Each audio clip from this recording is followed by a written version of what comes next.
All right, let's jump in and do section 5.4. Now we're going to work with any angle that we want. And so the really important thing here is this. If you can draw a triangle, and as long as you're okay with some negative numbers, this is going to work. Okay, so here's kind of what I mean. I have a point that is on the terminal side of my angle. All right, -2, +3. So I sketched the graph down here that has the ordered pair -2, 3 on the terminal side of my angle. So you can see my angle theta here. And the important thing is, if you always make that right triangle go to the x-axis, okay, now this is important. You have to make it go to the x-axis. Then you can put together everything that you want just from your triangle. Okay, so if we pretend that this is my angle instead, it's going to work. The reason it works is this. That angle, the one we're going to use in our right triangle here, is actually the reference angle for the big one, right? It is the acute angle that goes to the x-axis. So as long as you draw your right triangle to the x-axis, this will work. So I labeled the two legs of my right triangle. Notice I'm using the -2. Okay? My ordered pair is -2, +3. I'm going to use that -2, and we'll see why here in just a minute. So hang on to that idea, and we'll come back to it, but let's move over here. So I need the hypotenuse of my triangle, and so here I use the Pythagorean theorem to do that. So you can see my -2 squared plus 3 squared is equal to r squared. Be careful with that negative. Make sure you put it in parentheses when you square it. Otherwise, you'll get a negative there, and it'll mess everything up, and that'd be bad. So anyway, as you can see, I get 4 plus 9, that's 13. Square root of 13 is my radius, or the hypotenuse. All right, so now you can see I've pieced together here all of those trig functions. And all I've done is I've used the sides, and if I use that -2, I don't even have to worry about what sign my trig functions are supposed to have. So this angle is in quadrant 2, cosine should end up negative, and because I used the -2 over the square root of 13, which might be a little hard to see there, but I promise that's what I did. Because I used -2 over the square root of 13, I get the sign that I need to come out of that. Now you'll notice I then rationalized my denominator. I didn't write it out, but I multiplied the top and the bottom by that square root, and we end up with -2 square root of 13 over 13. That's basically this whole section. We'll do more with it, but you can see I worked out all those different trig functions using that triangle that I started with. Now, one important thing here. Cosine, we had to rationalize the denominator. Same thing with sine. When I came down here and did secant and cosecant, I just flipped the original fraction before I rationalized the denominator because I don't want that square root in the denominator. But when I flip it to make secant, it's not in the denominator anymore. And so it's just a little bit easier. And yeah, as you can see, everything is built just exactly the way we want. Because we used the -2 that was one of our coordinates, we get the signs that we want for everything to have. So with the positives and negatives, they all work, and we're very, very happy.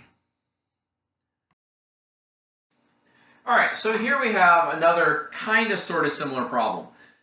This time, we're given a cotangent value of 3/2. Now, I wrote something down up above that. Hang on to that for just waiting on that. We'll get to that. We're given a cotangent value of 3/2, and we know that the sine is less than 0. We're asked to find the cosine of theta. All right, so here's why we have two pieces of information. Cotangent could equal 3/2 in two places.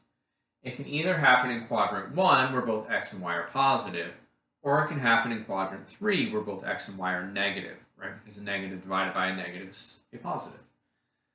So we need this second piece of information that sine is less than 0 to figure out which quadrant that we're in.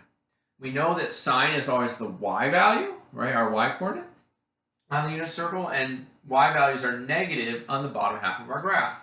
So sine would be less than 0 in either quadrants 3 or 4. So the overlap here is in quadrant 3. Cotangent is positive in 3, sine is negative in 3, so we know we're down here in quadrant 3. What that tells me is that this isn't really positive 3 and positive 2, it's -3 and -2. So you'll see I drew my triangle down here. I put that ordered pair -3, 2 on, because remember, cotangent is x over y, right? It's the reciprocal of tangent. And so you see I labeled I have my ordered pair, which gives me the legs of my triangle, -3, -2. Again, I'm drawing my triangle to the x-axis. That way, we're using a reference angle. So once I have that, I can find r. I use the Pythagorean theorem again, squared them both. I took a square root, got the square root of 13. Cosine then is adjacent, this side, the -3, divided by the hypotenuse. So there's my -3 over the square root of 13.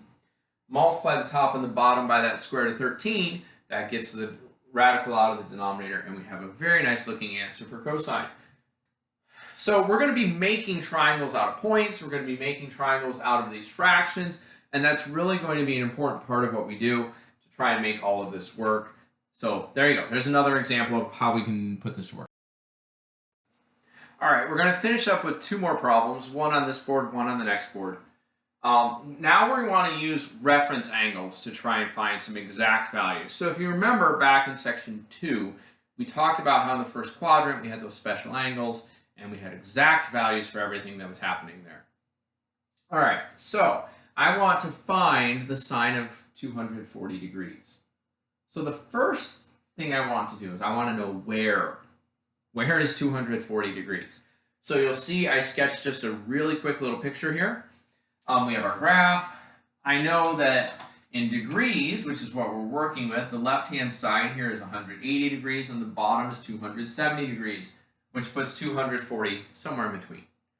Okay, again, you don't need a perfect sketch, you just need to know it's somewhere in between. Now, all right, so then I can find my reference angle. So remember, the reference angle is always the acute angle to the x-axis. So we're looking at this little angle right here. So to find that, I just subtract 240 minus 180, and that gives me 60. So here's why that's important. Trig functions will have the exact same value at their reference angle as they do at the angle we're actually caring about. So the sine of 240 and the sine of 60 have to be the same, except their SIGN sign, positive or negative. That might change.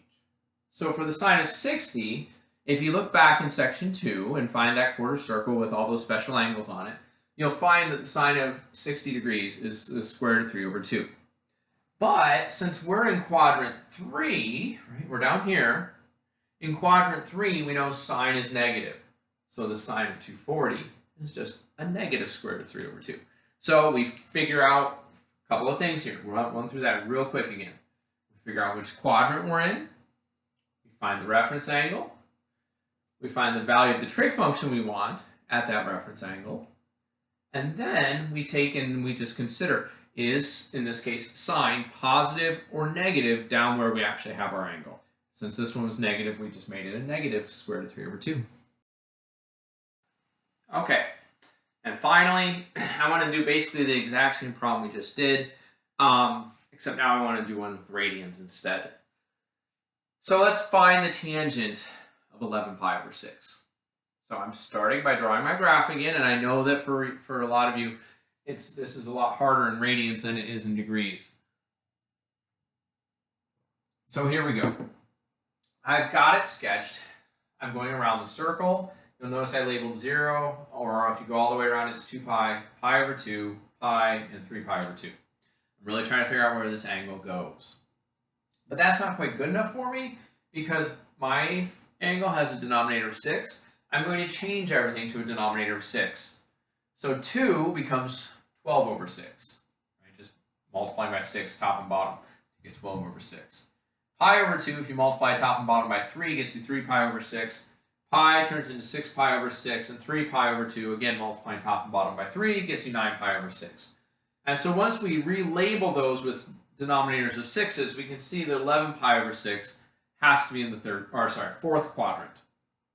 All right, so we know where this is. We're working with radians, and so we remember that reference angles are super simple. You just drop the number out of the numerator. So our reference angle is just pi over 6. And now we're ready to start rolling. So for tangent, hopefully we remember back from section 2, y over x. We pull out those special angle values. And so for pi over 6, we get 1/2 over the square root of 3 over 2. Okay, you can go back and look at that and you'll see that.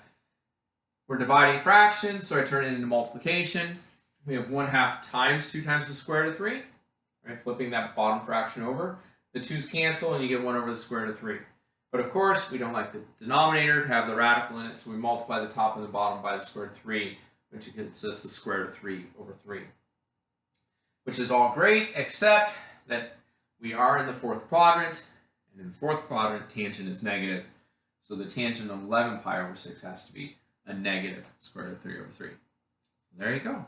That's section 4, and good luck.